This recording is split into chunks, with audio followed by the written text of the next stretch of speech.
नमस्कार, मैं डॉक्टर विदित सिंह, आपका मनोचिकित्सक, आपका दोस्त। और आज मेरे साथ हैं साइक कोलैब के इस एपिसोड में डॉक्टर स्निग्धा अवस्थी, मेरी वाइफ, जिन्होंने मेरे साथ ही एमडी साइकाइट्री की पढ़ाई की थी। हम दोनों ही साइकाइट्रिस्ट्स हैं। इनकी सुपर स्पेशलाइजेशन है child psychiatry, child and adolescent psychiatry, यानी कि बाल एवं किशोर के मनोरोग की चिकित्सा। और आज हम लोग बात करेंगे स्किज़ोफ्रेनिया के बारे में, क्योंकि आज है 24 मई, वर्ल्ड स्किज़ोफ्रेनिया डे, यानी अंतर्राष्ट्रीय स्किज़ोफ्रेनिया दिवस। तो हम कोशिश करेंगे कि स्किज़ोफ्रेनिया के बारे में जो भी सवाल है, जो आम सवाल है, उनको हम एड्रेस करें, और जो भी गलतफहमियां हैं, भ्रांतियां हैं, उनको हम कोशिश करें दूर करने की। तो चलिए स्वागत करते हैं डॉक्टर स्निग्धा अवस्थी का इस कन्वर्सेशन में, और हम इसे क्वेश्चन आंसर फॉर्मेट में रखेंगे। जो सवाल हम लोगों ने मिलकर प्रिपेयर किए थे उनको हम टैकल करेंगे।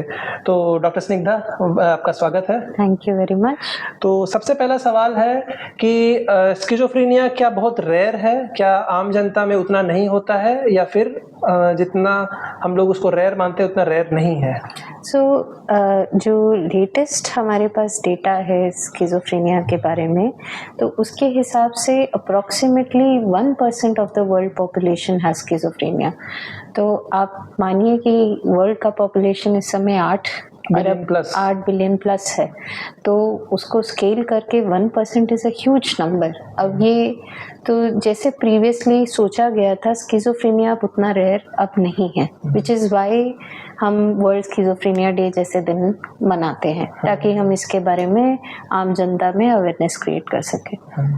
वही वर्ल्ड में 1% और इंडिया में 1.4%, if I am not wrong, लोगों को स्किज़ोफ्रेनिया होता है। यानी कि पूरी दुनिया में अगर देखें तो हर 100 व्यक्तियों में एक व्यक्ति को स्किज़ोफ्रेनिया होता है। तो अगर देखा जाए तो काफ़ी ज़्यादा ही है, काफ़ी बड़ी तादाद है। इसके बाद अगर दूसरा सवाल हम देखें तो ये कि इसके कारण क्या होते हैं, स्किज़ोफ्रेनिया क्यों होता है? स्किज़ोफ्रेनिया कारण से अगर सोचे तो बहुत कॉम्प्लिकेटेड चीज़ें हैं। It is not as simple as, जैसे बहुत से लोग कहते हैं ये कैरेक्टर फ्लॉ है, या कोई नशा करता है उसके वजह से हुआ है, या बैड पेरेंटिंग के वजह से हुआ है, या किसी का चरित्र खराब है उसके वजह से हुआ है। It's not as simple. Schizophrenia जो हमारा लेटेस्ट डेटा कहता है, काफ़ी कुछ इसमें जेनेटिक फैक्टर्स हैं। जेनेटिक यानी जिन जीन्स के साथ हम पैदा हुए हैं। तो यानी अगर परिवार में आपके किसी को स्किज़ोफ्रेनिया या स्किज़ोफ्रेनिया जैसी इलनेस थी, तो आपके रिस्क डेफिनेटली बढ़ जाते हैं। डिपेंडिंग ऑन कितना करीबी रिश्ता है, आपके रिस्क उतने ही बढ़ते जाएंगे। और दूसरे कारणों में आजकल नया रिसर्च कहता है कि स्किज़ोफ्रेनिया न्यूरो डेवलपमेंटल डिसऑर्डर है, यानी ब्रेन के डेवलपमेंट में कुछ इश्यूज होते हैं, जिसके वजह से आगे चल के जैसे जैसे ट्रॉमा आते हैं या स्ट्रेस आते हैं लोगों के, जिनके अंदर ऑलरेडी वो रिस्क है स्किज़ोफ्रेनिया का, तो वो स्ट्रेस के चलते फिर वो स्किज़ोफ्रेनिया जैसे सिम्टम्स के साथ, मतलब एक तरह से स्ट्रेस के चलते स्किज़ोफ्रेनिया अनलॉक भी हो सकता है। एग्जैक्टली। जैसे कि स्किज़ोफ्रेनिया, जैसे आपने कहा कि जेनेटिक है, यानी अनुवांशिक है, खानदानी बीमारी भी हो सकती है। पीढ़ी दर पीढ़ी उसके जीन्स ट्रांसमिट हो करके पहुंच सकते हैं। किस में पहुंचेंगे ये जरूरी नहीं है, हर व्यक्ति में पहुंचेंगे ये तो बिल्कुल जरूरी नहीं है, लेकिन किसी न किसी में अगर पहुंच गया है तो हो सकता है कि उसे हो भी ना भी हो, स्ट्रेस के चलते वो अनलॉक हो सकता है और स्किज़ोफ्रेनिया के सिम्टम आ सकते हैं। ये पॉसिबल है। उसके अलावा और भी फैक्टर्स हैं कि जैसे अगर हम क्लासिकल टेक्स्ट बुक से चलें तो हॉर्मोन्स का कुछ रोल बोला जाता है, कुछ रोल न्यूरोट्रांसमीटर्स का बोला जाता है, इम्यूनिटी का भी कुछ रिश्ता कहा जाता है। सो टू कंक्लूड, इतना सिंपल नहीं है कह पाना, बट डेफिनेटली ये हम कह सकते हैं कि फैमिली फैक्टर बहुत इम्पॉर्टेंट है, और स्ट्रेस के चलते स्किज़ोफ्रेनिया जैसे सिम्टम्स का अनलॉक होना पॉसिबल है। सो चौकन्ना रहना इम्पॉर्टेंट है।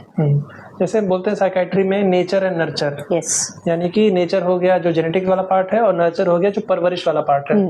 कि उनके जीन्स में तो वो था, वो वल्नरेबिलिटी थी, वो संभावना थी कि उन्हें ये हो सकता है, लेकिन उनके परवरिश में भी ऐसी चीज़ें रही हैं, तनावपूर्ण कुछ स्थितियां रही हैं, जिसके चलते तनाव उन पे बढ़ा, प्रेशर बढ़ा, तो ये समस्या उभर करके सामने आ गई, ये भी हो सकता है। बिल्कुल सही, क्योंकि अगर आपको याद हो हम लोग फैमिली थ्योरीज पढ़ते थे जिसमें हमें पढ़ाया जाता था स्पेशली कि परिवार के डायनेमिक्स से कैसे स्किज़ोफ्रेनिया जैसे सिम्टम्स हो सकते हैं, या एक रेफ्रिजरेटर मदर का कॉन्सेप्ट होता था पहले।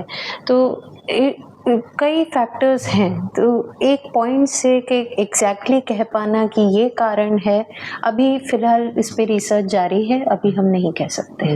एक चीज़ आपने मेंशन की थी अबाउट सब्सटेंस, नशीली पदार्थों के चलते भी क्या हो सकता है। तो ऐसा देखा गया है कि कैनबिस यानी गांजा, जिसके अलग अलग रूप होते हैं, भांग भी होता है एक रूप, गांजा और हशीश, ये सब जो चीजें होती है नशीली पदार्थ, इनका सबसे अहम रोल होता है टू अनलॉक स्किज़ोफ्रेनिया। जिनमें है प्रोपेंसिटी, जिनमें नहीं है उनमें नहीं भी हो सकता है। कुछ लोग कई सालों तक गांजा लेते रहते हैं लेकिन उन्हें नहीं होता है। एक्चुअली नशीले पदार्थ, स्पेशली गांजा जैसा पदार्थ जो इजीली इस देश में मतलब भांग के रूप में अवेलेबल भी है, वो अनप्रेडिक्टेबल तरीके से लोगों में एक्ट कर सकता है। तो स्किज़ोफ्रेनिया ही नहीं, बहुत सी ऐसी मानसिक बीमारियां हैं जो कि अनलॉक हो जाती हैं। बट ये कहना कि गांजे से स्किज़ोफ्रेनिया होता है, again it's not as simple. ये सही नहीं है, it is not that simple. उसको कारण नहीं मान सकते हैं, it is one of the contributing factors we can say. Yes, ये उसके वजह से उसके इंसिडेंस बढ़ता है, ये हम कह सकते हैं। तो इसीलिए हम लोगों को एडवाइस करते हैं कि जितना चौकन्ना रहे उतना बेहतर है। गांजा या कोई भी नशीले पदार्थ आप यूज ना करें तो आप जो है सुरक्षित तो रहेंगे ही, वो तो सही बात है। ठीक है, इसके बाद आप अगर आप बताना चाहें इस बीमारी में क्या लक्षण सामने आते हैं, जो कि लोग अगर चौकन्ना रहने की बात आप कर रहे हैं तो किन लक्षणों को हम देखेंगे, किन लक्षणों के लिए हम लुकआउट रखेंगे कि ये लक्षण आ रहे हैं तो हाँ इस व्यक्ति को स्किज़ोफ्रेनिया हो सकता है।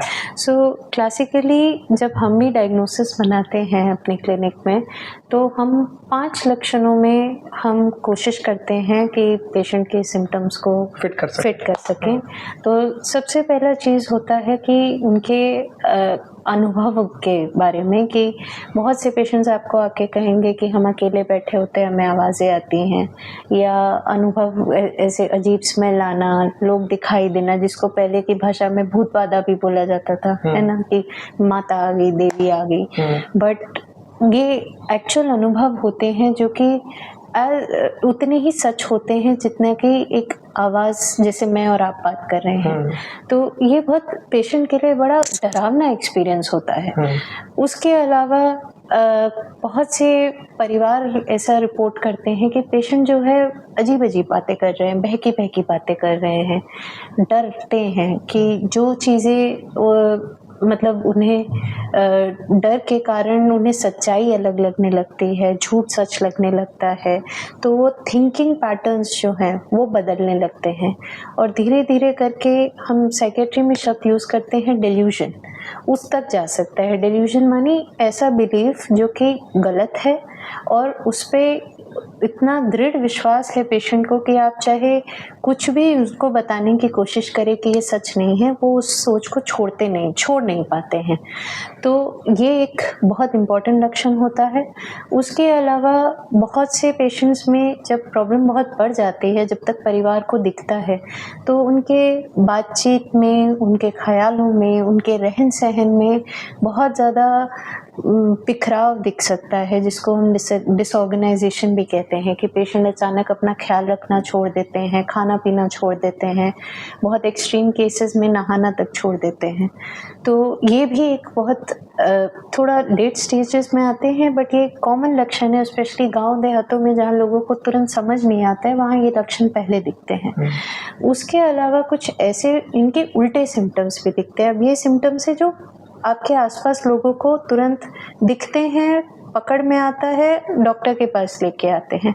कुछ लक्षण ऐसे भी होते हैं जो पेशेंट तुरंत, उनके परिवार पकड़ नहीं पाते हैं, जैसे कि कोई एक सिम्टम का क्लस्टर होता है जिसको कहते हैं नेगेटिव सिम्टम, जहाँ पेशेंट जो है अपने आप में रहना, चुपचाप रहना, बहुत कम बोलना, ध्यान ना दे पाना, और एकदम बूथ जैसा बैठे रहना, ये सारे लक्षण उसमें एकदम से आते हैं। जो काम करते थे वो काम में रुचि ना होना, काम करने की इच्छा ना होना, तो ये सब उसमें आते हैं। और टिपिकली आपको पेशेंट ऐसा बोलते हैं कि बहुत डिप्रेस्ड लगने लगे हैं या अब उतना काम नहीं करने लगे हैं।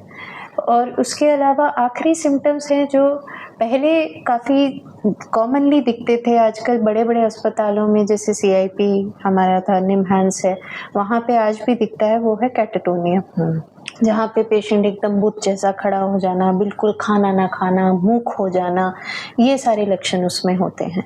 तो ये अलग अलग सिम्टम्स हैं जो कि एक स्किज़ोफ्रेनिया के पेशेंट में दिख सकते हैं हमें। बिल्कुल, आपने काफ़ी डिटेल में समझाया, और अगर इसको समराइज करें या थोड़े अलग शब्दों में भी इसे समझाएं तो जिसे हम कहते हैं शक करने की बीमारी।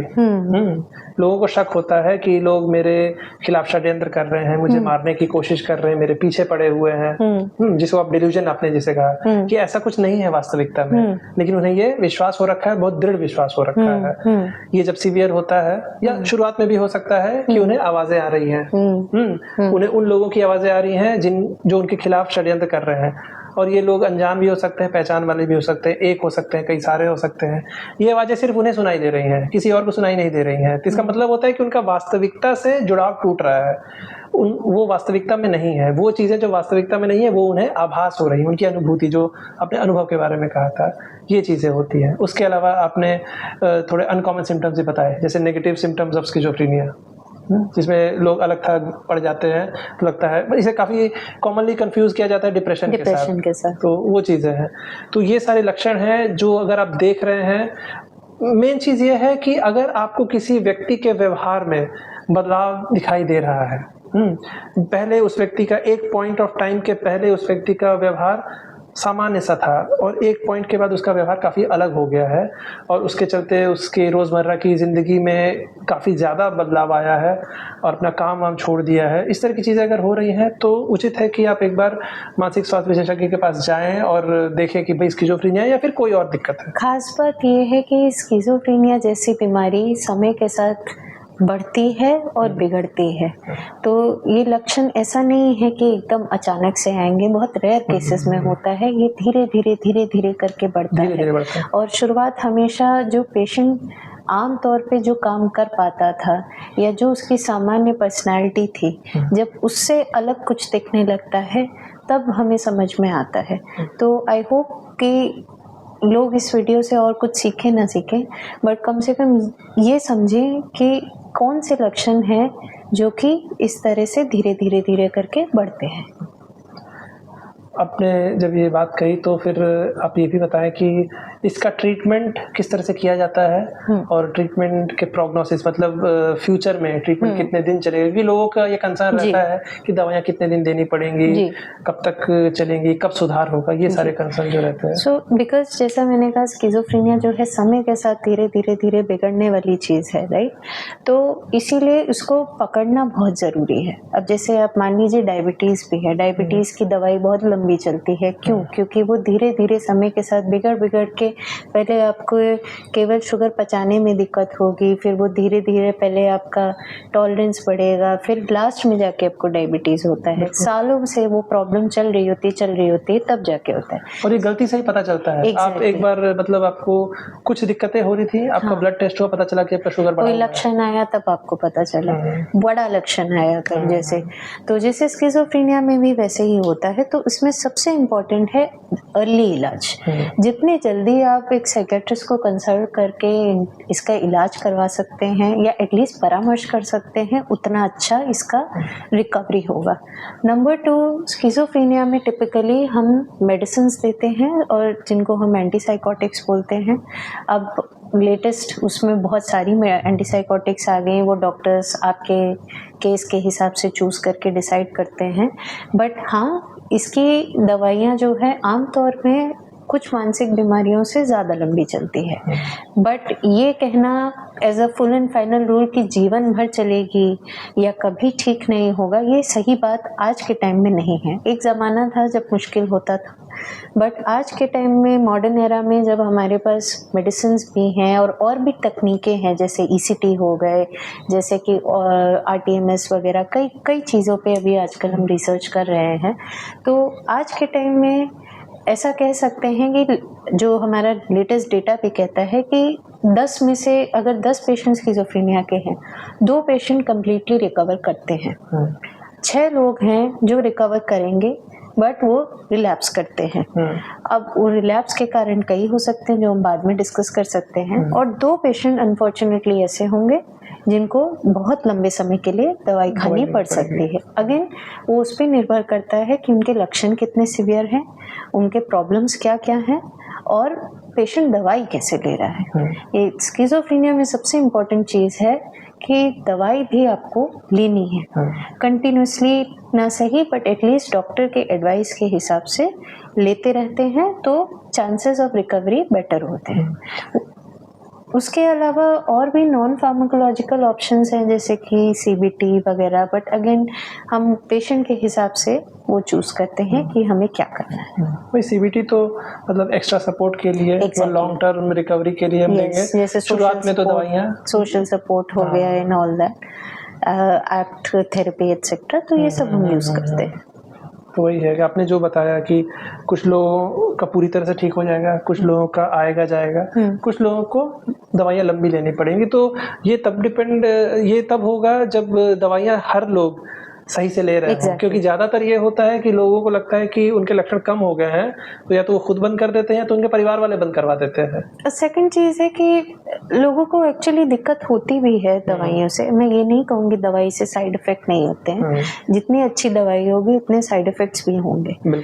तो बहुत से लोग फिर वो हिचकिचाते हैं डॉक्टर के साथ डिस्कस करने में, तो आई होप लोग हिचकिचाएं नहीं। अगर आपको डाउट है आप ज़रूर पूछिए, आई एम श्योर आपके डॉक्टर आपके साथ डिस्कस करने के लिए बिल्कुल विलिंग होंगे, एंड हो सकता है आपका कंसर्न बिल्कुल वैलिड हो, तो आप बिल्कुल डिस्कस कीजिए दवाई के साथ अगर कुछ इश्यूज है, क्योंकि ये दवाई लॉन्ग टर्म तक हमें खानी है।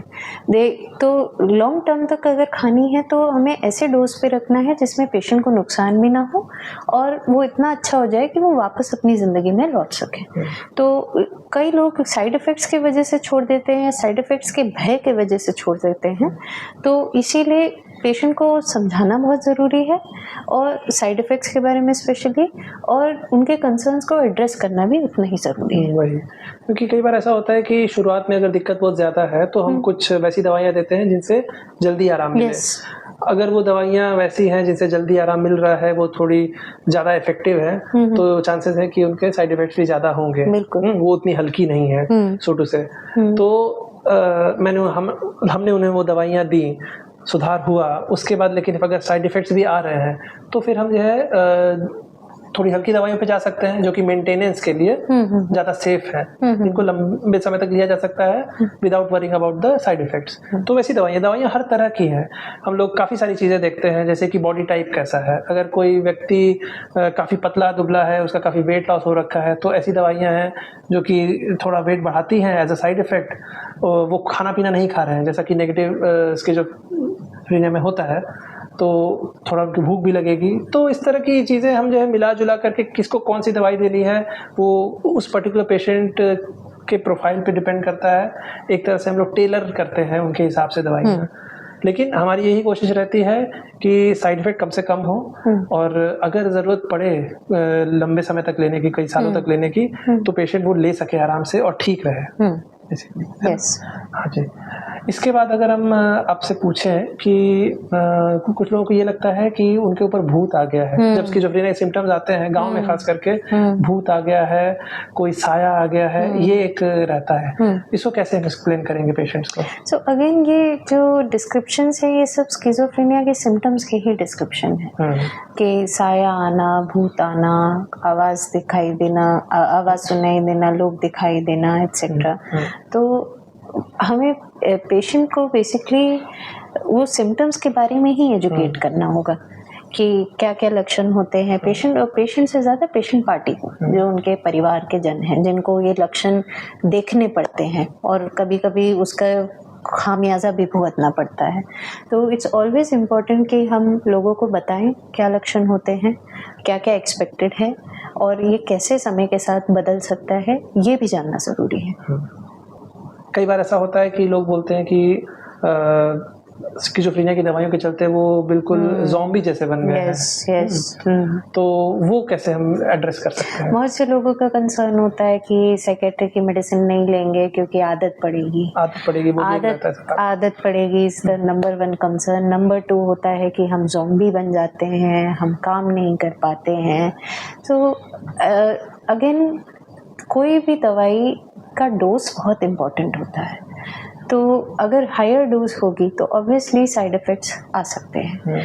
स्किज़ोफ्रेनिया की मेडिसिन से टिपिकली ऐसे साइड इफ़ेक्ट्स आते हैं जैसे कि बहुत ज़्यादा नींद आना, बॉडी में स्टिफनेस होना, अंदर से हलचल होना एट्सेट्रा। तो पेशेंट्स अक्सर इस चीज़ की रिपोर्ट करते हैं।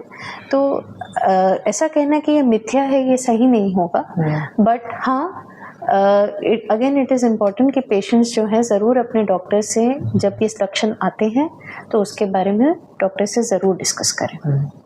वही है कि आपको हमने दवाइयाँ दी सोच करके आपके हिसाब से, आपकी बॉडी टाइप के हिसाब से, आपकी दिक्कतों के हिसाब से, आपके जो पॉजिटिव सिम्टम्स ज़्यादा थे, आवाज़ें सुनाई देना, शक ज़्यादा होना, ये सारे जो पॉजिटिव सिम्टम्स होते हैं वो ज़्यादा थे, या रहना और किसी से बातचीत नहीं करना, खाना पीना छोड़ देना, जो नेगेटिव सिम्टम्स हैं, ये कौन से सिम्टम्स ज़्यादा थे या दोनों थे, तो उसके हिसाब से हम डिसाइड करते हैं कि क्या दवाइयाँ हम देंगे। अब हमने जो दवाइयाँ दी हैं उनसे साइड इफेक्ट, तो आप आकर के हमें दवाइयाँ, तो ये process in fact of the treatment, आपको किस वक्त पर कौन सी दवाई क्या साइड इफेक्ट देगी, कितनी देगी या नहीं देगी, ये सब पहले से नहीं प्रेडिक्ट किया जा सकता है। एट द आउटसेट बताना बहुत मुश्किल है क्योंकि हर पेशेंट अलग अलग रिएक्ट करता है दवाइयों से। किसी को हाईएस्ट डोज पे कुछ नहीं होता है, किसी को आप बहुत छोटा डोज तो बहुत ज़्यादा साइड इफेक्ट्स और यहाँ पर भी जेनेटिक्स आ जाता है, जेनेटिक्स आता है, बॉडी कॉम्पोजिशन आता है, पेशेंट कैसा खाता पीता है, कैसा सोता है, ये सब चीज़ों से फ़र्क पड़ता है। ठीक है। इसके बाद अगर हम अगला सवाल देखें तो लोगों को ये लगता है कि जिनको पता है स्किज़ोफ्रेनिया है उनको लगता है कि एक बार किसी को स्किज़ोफ्रेनिया हो गया तो उसकी फिर ज़िंदगी बर्बाद है, वो फिर फ्यूचर में कुछ नहीं कर पाएगा, ये एक ज़िंदगी भर का नासूर रहेगा। तो इसके बारे में आप क्या कहेंगे? पहले के टाइम में ये ऐसा कहा जाता था बिकॉज स्किज़ोफ्रेनिया का इलाज उतना मतलब ना उतने इलाज के ऑप्शंस थे, ना लोगों को रिहैबिलिटेट करने के मतलब इलाज के बाद फिर उनको लाइफ को वापस लाने के ऑप्शंस बहुत कम होते थे। बट आज के टाइम में ये कहना थोड़ा सा मतलब बचपना है। सो जैसे कि मैंने कहा कि 10 में से 2 लोग जो हैं वो कम्प्लीटली रिकवर करते हैं, ऐसा डेटा में हमारे देखा गया है। और मेरे भी कई पेशेंट्स हैं जिनको जैसे ही हमने इलाज शुरू किया, जल्द से जल्द शुरू किया, तो हमें बहुत अच्छे रिजल्ट्स मिले हैं, टू द पॉइंट कि वो दैट पेशेंट वो वापस गए अपने नौकरी पे, उनकी शादी हुई, उनके बच्चे हुए एंड द बच्चे आर कम्प्लीटली फाइन। तो ऐसा नहीं है कि वो नासूर हैं या वो काम नहीं कर सकते हैं या उनका बुद्धि कम हो जाता है, but again it will depend on कि आपने इलाज कब शुरू किया था और क्या ये लक्षण वापस बार बार आ रहे हैं क्या। ऑफ कोर्स अगर एक बीमारी बार बार आएगी तो उसका असर भी उतना ही बढ़ेगा। मैं यूजुअली पेशेंट्स को जब समझाती हूँ तो मैं ऐसे ही बताती हूँ कि मान लीजिए हम एक कलछी की तरह हैं, अब हम कलछी को उसको दीवार पर पटकते रहे, कभी ना कभी तो टूटेगी ही, राइट। तो स्किज़ोफ्रेनिया भी जैसे जैसे बार बार होता है, जितनी बार होगा उतनी बार दिमाग में कुछ तो आपके असर पड़ेगा ही, एंड उसके नतीजे फिर आपको काम करने की एबिलिटी में, आपकी इंटेलिजेंस में, उसमें दिखेगा, राइट। तो इसीलिए इम्पोर्टेंट है कि आप जल्द से जल्द इलाज लें, आप पूरा इलाज पूरा करें, अगर कोई साइड इफ़ेक्ट्स हैं डॉक्टर को रिपोर्ट करें, एंड उसके बाद रिहैबिलिटेशन के लिए काम करने में आपको क्या सहायता चाहिए आप अपने डॉक्टर से ज़रूर कंसल्ट करें, सो दैट वो फिर आपको अप्रोप्रिएट सर्विसेज के रेफ़र कर सकें। इस डिस्कशन को ख़त्म करने के पहले मैं कुछ पॉइंट्स आपको बताना चाहूँगा कि आपको ये समझना है कि स्किज़ोफ्रेनिया आफ्टर ऑल एक बीमारी है आपके ब्रेन की। किसी भी व्यक्ति का जो ब्रेन होता है वो शरीर का ही एक अंग है।